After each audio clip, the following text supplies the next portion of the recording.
ಸಂತ್ ಅಂತೋಣಿ ಈ ಹೆಸರು ಕೇಳಿದ್ದೀರಾ? ಇವ್ರು ಯಾರು ಅಂದ್ರೆ ಮರುಭೂಮಿಯಲ್ಲಿ ಜ್ಞಾನವನ್ನ ಹುಡುಕಿ ಹೋದ ಒಬ್ಬ ಸಾಮಾನ್ಯ ಮನುಷ್ಯ. ಆದರೆ ಅವರ ಕತೆ ಅಷ್ಟೇ ಸಾಮಾನ್ಯ ಅಲ್ಲ. ಇತಿಹಾಸದ ಪುಟಗಳಲ್ಲಿ ಅಡಗಿರೋ ಅವರ ಈ ಜೀವನ ಇವತ್ತಿಗೂ ನಮ್ಮ ಮನಸ್ಸಲ್ಲಿ ಏಳೋ ಅನೇಕ ಪ್ರಶ್ನೆಗಳಿಗೆ ಉತ್ತರ ಕೊಡ್ಬೋದು ಅನ್ಸುತ್ತೆ. ಹಾಗಾದ್ರೆ ಬನ್ನಿ ಅವರ ಈ ಒಂದು ಅದ್ಭುತ ಪಯಣದ ಬಗ್ಗೆ ತಿಳ್ಕೊಳ್ಳೋಣ. ಇದು ಕೇಳೋಕೆ ಆಶ್ಚರ್ಯ ಅನ್ಸ್ಬೋದು. ಜಗತ್ತಿನ ಇಬ್ಬರು ದೊಡ್ಡ ದೊಡ್ಡ ತತ್ವಜ್ಞಾನಿಗಳು, ಅಂದ್ರೆ ಜ್ಞಾನದ ಸಾಗರವೇ ಅಂತ ಕರೆಸ್ಕೊಳ್ಳೋರು, ಅವರು ಯಾವುದೋ ದೂರದ ಮರುಭೂಮಿಗೆ ಪ್ರಯಾಣ ಬೆಳೆಸ್ತಾರೆ. ಯಾಕೆ ಗೊತ್ತಿದೆಯಾ? ಅಲ್ಲಿದ್ದ ಒಬ್ಬ ಅನಕ್ಷರಸ್ಥ ಏಕಾಂತವಾಸಿಯನ್ನ ಭೇಟಿ ಮಾಡಿ ಅವರ ಸಲಹೆ ಕೇಳೋಕೆ ಅಂತ. ಹೌದು, ಇದಕ್ಕೆ ಅರ್ಥ ಏನು? ಅವ್ರು ಯಾಕೆ ಹಾಗೆ ಮಾಡಿದ್ರು? ಇದೇ ಪ್ರಶ್ನೆ ಈ ಕಥೆಯ ಕೇಂದ್ರಬಿಂದು. ಜಸ್ಟ್ ಒಂದು ಕ್ಷಣ ಇಮ್ಯಾಜಿನ್ ಮಾಡ್ಕೊಳ್ಳಿ ಆ ಎರಡೂ ಗುಂಪುಗಳ ನಡುವಿನ ವ್ಯತ್ಯಾಸವನ್ನ. ಒಂದು ಕಡೆ ಸುಸಂಸ್ಕೃತ ಗ್ರೀಸ್ ದೇಶದಿಂದ ಬಂದಿರೋ ಲಾಜಿಕ್, ತರ್ಕ ಅಂತ ಮಾತಾಡುವರು, ಸಕಲ ವಿದ್ಯೆಗಳಲ್ಲಿ ನಿಪುಣರಾದ ತತ್ವಜ್ಞಾನಿಗಳು. ಇನ್ನೊಂದು ಕಡೆ ಯಾರು ಅಂದ್ರೆ ಈ ಅಂತೋನಿ. ಅವರು ಗುಹೆಯಲ್ಲಿ ವಾಸ, ಸ್ನಾನ ಕೂಡ ಮಾಡಿಲ್ಲ ಅನ್ಸುತ್ತೆ. ಪ್ರಾಣಿಯ ಚರ್ಮವನ್ನೇ ಬಟ್ಟೆ ಹಾಗೆ ಉಟ್ಕೊಂಡು ದಿನಕ್ಕೆ ಒಂದು ರೊಟ್ಟಿ ಸ್ವಲ್ಪ ನೀರು ಅಷ್ಟೇ. ಸಂಪೂರ್ಣ ಮೌನಿ. ಏನೊಂದು ಕಾಂಟ್ರಾಸ್ಟ್ ಅಲ್ವಾ? ಓಕೆ, ಹಾಗಾದ್ರೆ ಜ್ಞಾನವನ್ನ ಅರಸ್ಕೊಂಡು ಬಂದೋರು ಕೇಳಿದಾಗ ಅಂತೋನಿ ಏನು ಹೇಳಿದ್ರು ಗೊತ್ತಾ? ಅವರು ಉಪದೇಶ ಕೊಡ್ಲಿಲ್ಲ, ಬದಲಾಗಿ ಒಂದು ಸವಾಲೆಸ್ತಿದ್ರು. ಅವ್ರು ಹೇಳಿದ ಇಷ್ಟೇ: ನಾನು ಜ್ಞಾನಿ ಅಂತ ನಿಮಗೆ ಅನ್ಸೋದಾದ್ರೆ ಬರೀ ನನ್ನ ಮಾತು ಕೇಳಬೇಡಿ, ನನ್ನ ಹಾಗೆ ಬದುಕಿ. ಯಾಕೆ ಅಂದ್ರೆ ಒಳ್ಳೆಯದನ್ನ ನಾವು ಅನುಕರಿಸ್ಬೇಕು. ವಾವ್! ಅಂದ್ರೆ ಅವರ ಜ್ಞಾನ ಪುಸ್ತಕದಲ್ಲೋ ಅಥವಾ ಮಾತಿನಲ್ಲೋ ಇರಲಿಲ್ಲ, ಅದವರ ಜೀವನದಲ್ಲೇ ಇತ್ತು ಅಂತರ್ಥ. ಈ ಆಂಟೋನಿ ಅವರ ಜೀವನ ಅದು ಒಂಥರ ವಿಚಿತ್ರ ವಿರೋಧಾಭಾಸ. ಅವರು ಜಗತ್ತನ್ನೇ ಬಿಟ್ಟು ಹೋದ್ರು, ಆದರೆ ಜಗತ್ತೇ ಅವರನ್ನ ಹುಡುಕೊಂಡು ಬಂತು. ಇದೇನಿದು? ಈ ಪ್ಯಾರಡಾಕ್ಸ್, ಈ ವಿರೋಧಾಭಾಸವೇ ಅವರ ಕಥೆಯ ಅತ್ಯಂತ ಸ್ವಾರಸ್ಯಕರ ಅಂಶ. ಹಾಗೆ ಅಂತೋನಿ ಈ ಕಠಿಣ ಹಾದಿಯನ್ನ ಆರಿಸ್ಕೊಳ್ಳೋಕೆ ಕಾರಣ ಏನು? ಹಿಂದೆ ಹೋಗೋಣ. ಅವರ ಈ ಪಯಣ ಹೇಗೆ ಶುರುವಾಯಿತು ಅಂತ ನೋಡೋಣ. ಅಂತೋಣಿಗೆ ಅಪ್ಪ ಅಮ್ಮ ಇರಲಿಲ್ಲ. ಅವರಿಗೆ ಕೇವಲ 20 ವರ್ಷ ಇದ್ದಾಗ ಅವರು ತೀರ್ಕೊಂಡ್ರು. ಆಗ ಅಂತೋಣಿಗೆ ಬಂದಿದ್ದು ಸಣ್ಣ ಆಸ್ತಿ ಅಲ್ಲ, ಸುಮಾರು 300 ಎಕರೆ. ಇಮ್ಯಾಜಿನ್ ಮಾಡ್ಕೊಳ್ಳಿ. ಮತ್ತೆ ತನ್ನ ತಂಗಿಯ ಜವಾಬ್ದಾರಿ ಕೂಡ ಅವರ ಮೇಲಿತ್ತು. ಅಂದ್ರೆ ಒಂದು ರೀತಿ ಅವರ ಬಳಿ ಎಲ್ಲವೂ ಇತ್ತು: ಆಸ್ತಿ, ಅಂತಸ್ತು, ಜವಾಬ್ದಾರಿ ಎಲ್ಲವೂ. ಆಗ ಚರ್ಚ್ನಲ್ಲಿ ಕೇಳಿಸಿದ 2 ಬೈಬಲ್ ವಚನಗಳು ಅವರ ಬದುಕನ್ನೇ ಬದಲಿಸ್ಬಿಟ್ಟವು.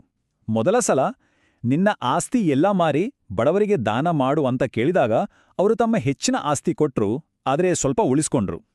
ಬಟ್ ಅದಾದ್ಮೇಲೆ ಕೇಳಿದ ಇನ್ನೊಂದು ಮಾತು, ನಾಳೆ ಚಿಂತೆ ಇನ್ನಲ್ಲಿ ಬೇಡ ಅನ್ನೋದು ಅವರ ಮನಸ್ಸಿಗೆ ನಾಟ್ಬಿಟ್ಟು. ಆ ಕ್ಷಣ ಅವರು ಉಳಿದಿದ್ದು ಎಲ್ಲವನ್ನೂ ಕೊಟ್ಬಿಟ್ರು. ತಮ್ಮ ತಂಗಿಯನ್ನ ಒಂದು ಸುರಕ್ಷಿತ ಸ್ಥಳದಲ್ಲಿ ಬಿಟ್ಟು ಅವರು ನೇರ ನಡೆದಿದ್ದು ಮರುಭೂಮಿಯ ಕಡೆ. ಓಕೆ, ಇಷ್ಟರ ತನಕ ಅವರು ತ್ಯಾಗ ಮಾಡಿದ್ದು. ಬಟ್ ಅಸಲು ಪರೀಕ್ಷೆ ಶುರುವಾಗಿದೆ ಈಗ.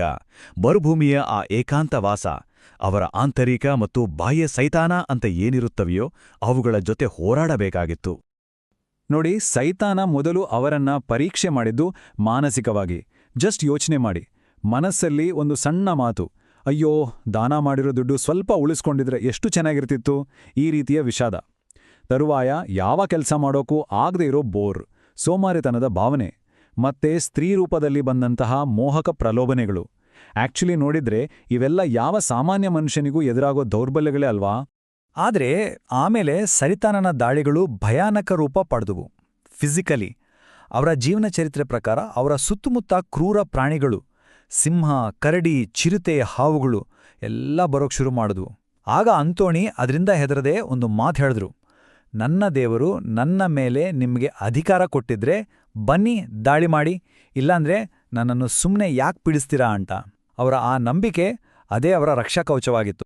ಈ ಎಲ್ಲ ಪರೀಕ್ಷೆಗಳನ್ನು ಗೆದ್ದ ಮೇಲೆ ಅಂತೋಣಿ ಇನ್ನಷ್ಟು ಆಳವಾದ ಏಕಾಂತಕ್ಕೆ ಜಾರಿದ್ರು. ಇಲ್ಲಿಂದ ಅವರ ಜೀವನದ ಒಂದು ಅತ್ಯಂತ ವಿಶಿಷ್ಟ ಅಧ್ಯಾಯ ಶುರುವಾಗುತ್ತೆ. ಇದನ್ನ ನಂಬೋಕೆ ಸಾಧ್ಯನಾ ಅಂತ ಅನ್ಸುತ್ತೆ, ಆದರೆ ಇದು ನಿಜ. 2 ವರ್ಷ ಅಲ್ಲ, 5 ವರ್ಷ ಅಲ್ಲ, ಪೂರ್ತಿ 20 ವರ್ಷ, 20 ಇಯರ್ಸ್, ಸಂಪೂರ್ಣ ಮೌನ, ಸಂಪೂರ್ಣ ಏಕಾಂತ.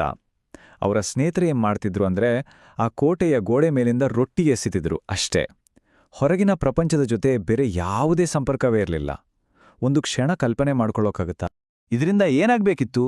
ಜನರು ಅನ್ಕೊಂಡಿದ್ದು, ಪಾಪ 20 ವರ್ಷ ಒಂಟಿಯಾಗಿದ್ದಾರೆ, ಹುಚ್ಚಿಡ್ದಿರ್ಬೋದು ಅಂತ. ಹಾಗೆ ಅನ್ಕೊಂಡವರು ಕೋಟೆಯ ಬಾಗಿಲನ್ನು ಮುರಿದಾಗ ಅವ್ರು ಕಂಡದ್ದೇನೋ ಗೊತ್ತಾ? ಅಲ್ಲೇ ನಿಂತಿದ್ದ ಅಂತೋಣಿ, ಸಂಪೂರ್ಣ ಶಾಂತ, ಪ್ರಶಾಂತ ಮತ್ತು ತಮ್ಮ ಕಂಟ್ರೋಲ್ನಲ್ಲಿದ್ರು. ಎಲ್ರಿಗೂ ಆಶ್ಚರ್ಯ. ಅವರ ಮೌನ ಅವರಿಗೆ ಜ್ಞಾನ ಕೊಟ್ಟಿಟ್ಟು, ಹುಚ್ಚನ್ನಲ್ಲ.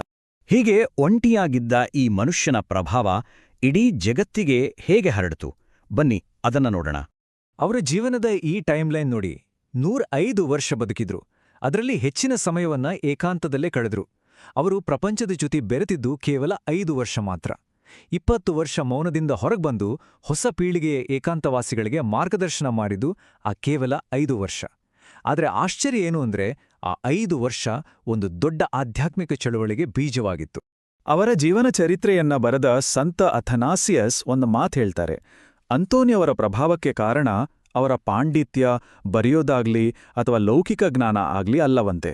ಕಾರಣ ಕೇವಲ ದೇವರ ಮೇಲೆ ಅವರಿಗಿದ್ದ ಅತ್ಯಂತ ಸರಳ ಪ್ರೀತಿ ಮತ್ತು ಅದಕ್ಕೆ ಅವರು ಕೊಡೋ ಗೌರವ ಅಷ್ಟೇ ಅಂತ. ಸಿಂಪಲ್ ಬಟ್ ಪವರ್ಫುಲ್ ಅಲ್ವಾ? ಕೊನೆಗೆ ಸಂತ್ ಅಂತೋಣಿಯವರ ಈ ಕಥೆ ನಮ್ಮ ಮುಂದೆ ಒಂದು ಪ್ರಶ್ನೆಯನ್ನ ಇಟ್ಟುಹೋಗುತ್ತೆ. ಸುತ್ತಮುತ್ತ ನಿರಂತರ ಶಬ್ದ, ಸೋಷಿಯಲ್ ಮೀಡಿಯಾ, ಇನ್ಫಾರ್ಮೇಷನ್, ಈ ಗದ್ದಲದ ಯುಗದಲ್ಲಿ ಮೌನಕ್ಕೆ ಏನು ಬೆಲೆ ಇದೆ? ನಿಜವಾಗ್ಲೂ ಶಬ್ದವೇ ಇಲ್ಲದಾಗ ಏನ್ ಕೇಳಿಸ್ಬೋದು? ಯೋಚನೆ ಮಾಡೋಣ.